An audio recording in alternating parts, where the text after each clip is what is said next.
Hey guys, so now that we have the floors refinished, we wanted to finally bring in all of our furniture that had been custom made and also some of the boxed furniture.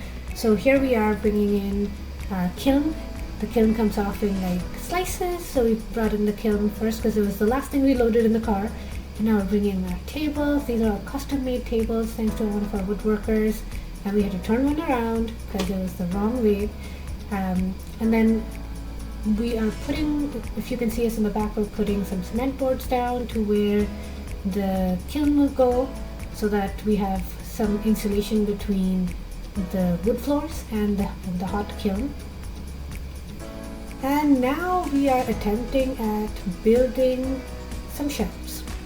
Now this is really embarrassing because these are very simple clip-on shelves, and it took two of us, two people who I would like to think are smart enough.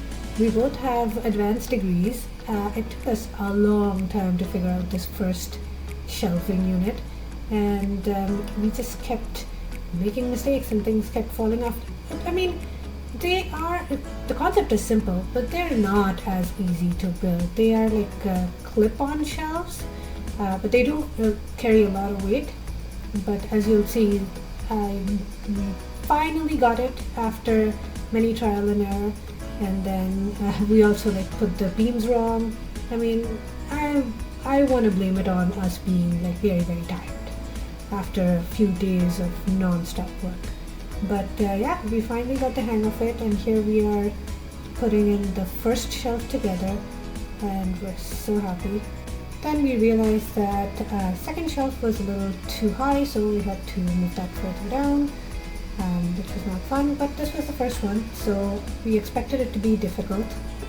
And then we finally finished this first shelf and we moved it aside as an example.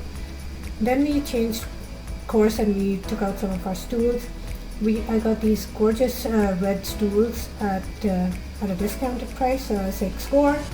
They bring a little pop of color to the studio, and they are kind of part of our spin colors. They're not exactly the match for the orange that we have in our logo, but they are close enough. And then we continued making more shelves.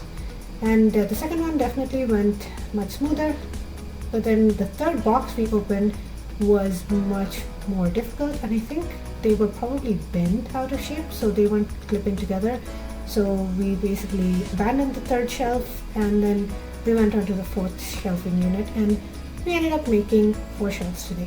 So follow us along to see where we end up, what else we do in the next few days. And thank you for being with us on this journey.